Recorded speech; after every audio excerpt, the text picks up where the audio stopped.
Assalamu alaikum viewers. Once again, welcome to the North American Muslim Foundation Senior Talk Show funded by the New Horizons for Seniors.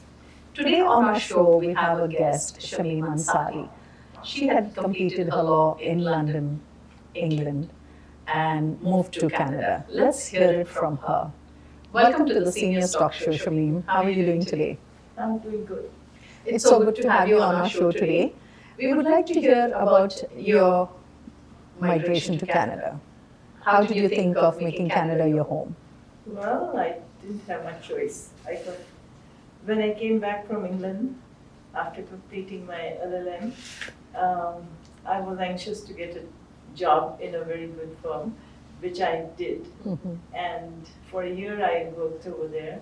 And just then it was destined that I met my husband. And he was living in Canada. Okay.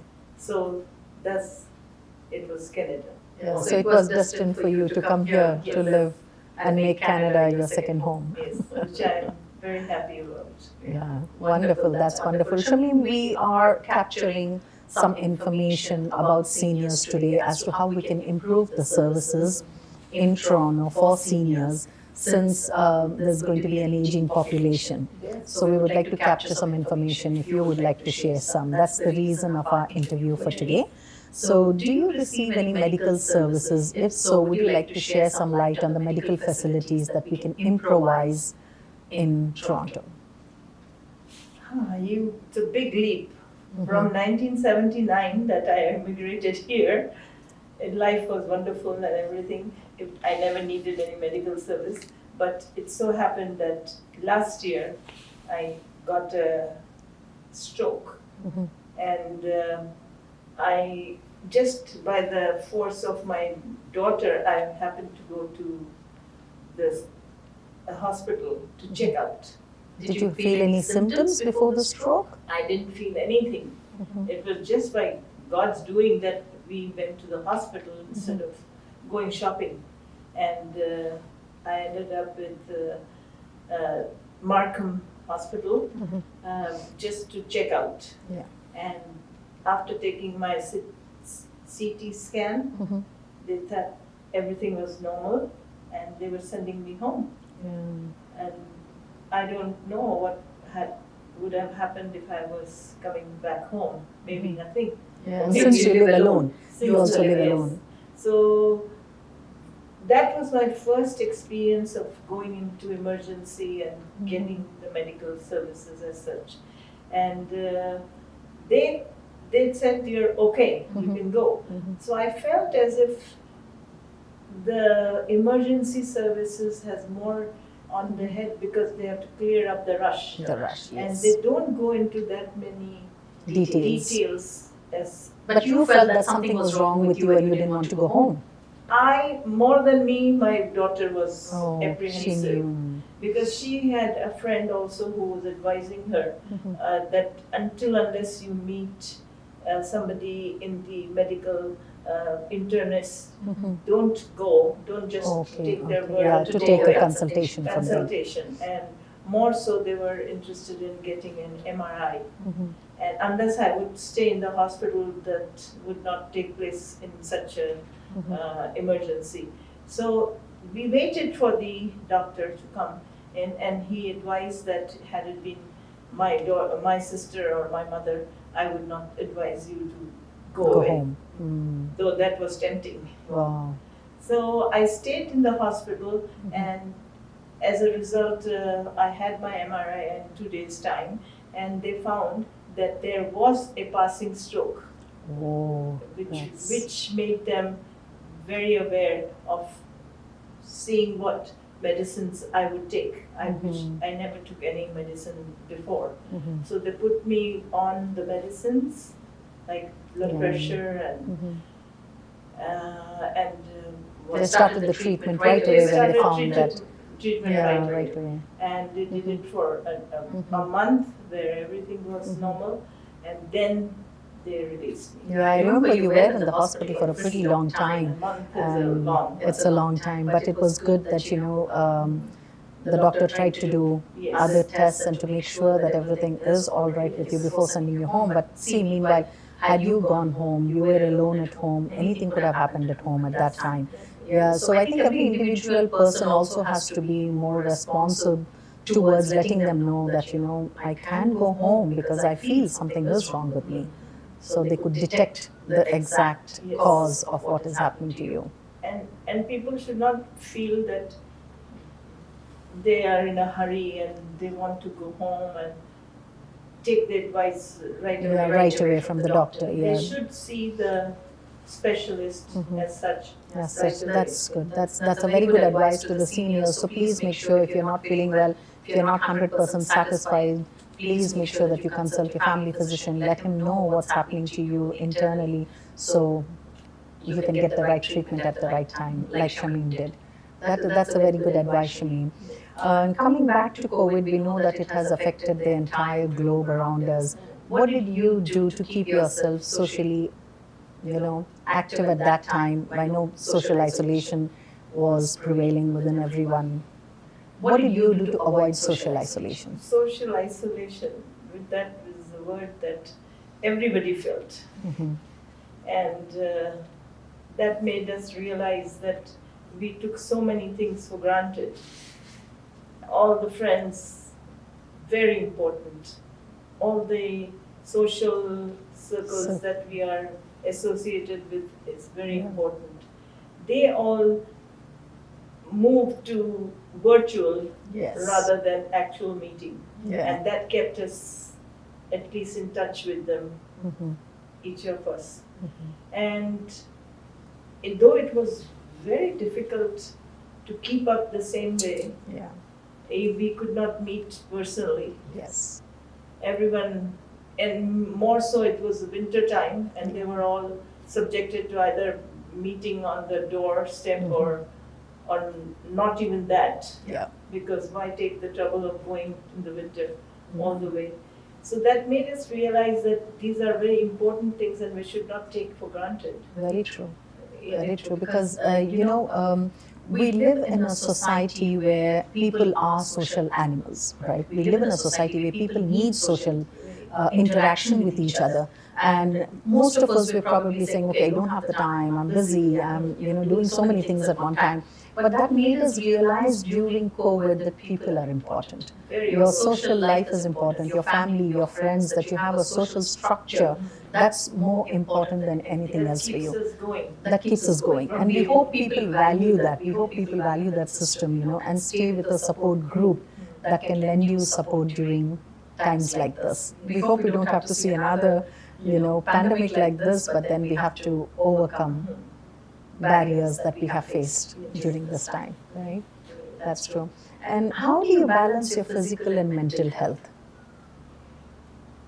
Physical and mental health has to be balanced in a way that, first of all, you always remember your Creator.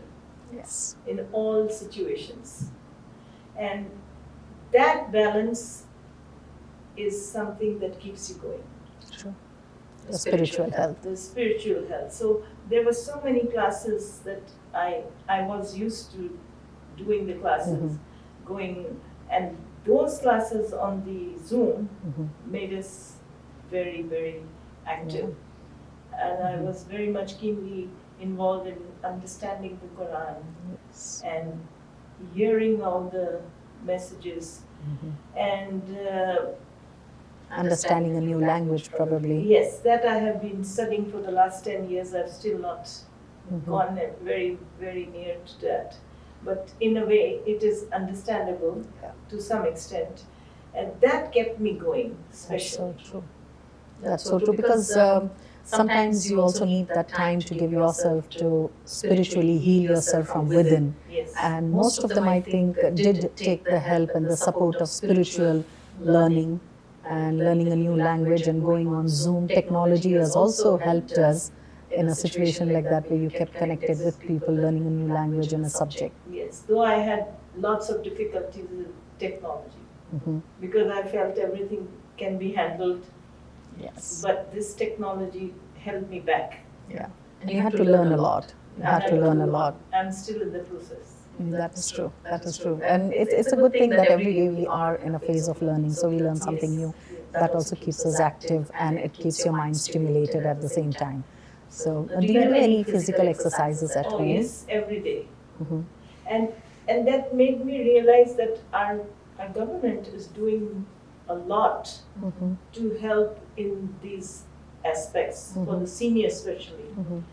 We used to get special help by the associations which we were in, and to continue with all the programs we were going. Yeah. Though not physically going, Yes. but in some way attending that, Yeah. and they were motivating us. Yes. The virtual programs. Yeah. Virtual programs, and especially now that the force is a little less Yes. negative. Here we have everywhere opening, the gyms are opening to some extent, and the facilities. Yeah. So The they- facility. What I feel is that seniors should also endeavor to help themselves to avail of these Facilities that have been provided. Yes. Because if you see every community, you have a community center, you have these stadiums that they have opened with a lot of facilities for seniors. You have walking tracks, you have these swimming pools, and you have these exercise equipment that every senior can go and utilize. Spend your time in the community centers and try to utilize those facilities that the government has been provided for you especially, and you have a lot of time at home. Try to create a routine for yourself like what Shameen does, and that keeps you going, that keeps you healthy, and you're utilizing your time in the right way and the facilities as well, because they've been provided for you. Yes. That's true. That's encouraging too. And Shameen, tell me a little bit about the transportation. What do you think, how we could improvise transportation for seniors? Because some of the seniors do drive, but what I see is as they are aging, they do come across a lot of challenges because the traffic is growing. There's so much growing traffic, and also when a limited income comes in the form of pension for a senior, then paying the insurance is also quite high. So what suggestions can you give in regards to transportation? Well, they have this system. Wheel-trans, they do have. That's very useful for seniors. Seniors, yeah. They come to the house and they Pick them up. they take them. Only thing I felt was that they don't have the facility for, suppose if they were in North York, they have difficulties in going to other Other areas. city, they have their catchment areas. Yes. Yeah, they So do. I don't know what the system is to connect them to such areas, because not necessarily their physical Yeah. abilities are there. Yeah. What happens basically, I think if you are living in Toronto, then to go to Mississauga, you have to get connected to another stop there, and there's the Wheel-Trans from Mississauga that comes and picks you up. So they do have that, but it's again time consuming. That's what the seniors say, because the city is growing, right? It's a large place. GTA itself is large in its area, so it is a little bit challenging for that. Any other advice that you could give apart from the Wheel-Trans? What happens is the Wheel-Trans, the acceptance for the application is also very tedious task for the seniors, because Wheel-Trans is not approved for anyone who just might be a senior. You have to have a certain criteria. What if a senior doesn't fall in that criteria? You see, there are always used positively and negative in Impacts, any aspect of utilities that we are given by the government. So therefore, many people are using that, and they are not being accepted because they have those criteria there. Yes. So unless you are qualified for that, you are given the facility. That's true. That's true. Yeah, even small shuttles, if they can probably provide small shuttles during a certain time for seniors to move around for these programs, for gyms, if they want to go to the community center, maybe they can have a small community, shuttle that would help these seniors come and go, which would even take away the load of the Wheel-Trans itself. Yes. can take away the load. That's another suggestion that we could give to the government about. And one final question we would like to ask is, apart from everything else that every individual is trying to improvise their lives, we know that there's a longevity about the age as well. Every senior is healthy, and we wish them, a longer life. What other suggestions can you probably give to improvise lives for seniors in general? At least they should be accessible to all the facilities they are given. Mm-hmm.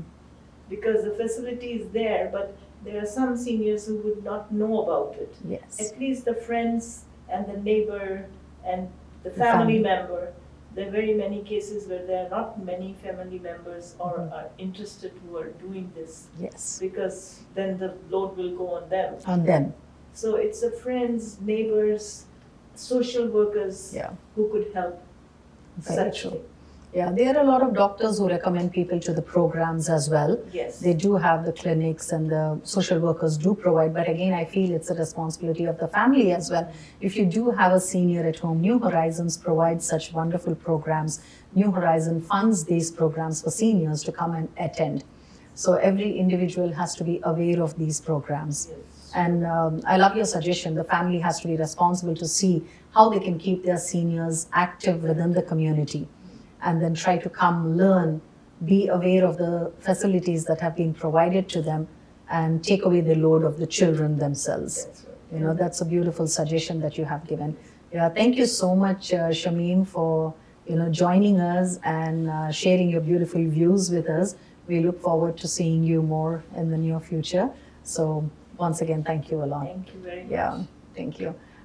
Thank you to all our viewers for watching this show. Once again, your host Sajida Khan on behalf of the North American Muslim Foundation Senior Talk, funded by the New Horizons for Seniors.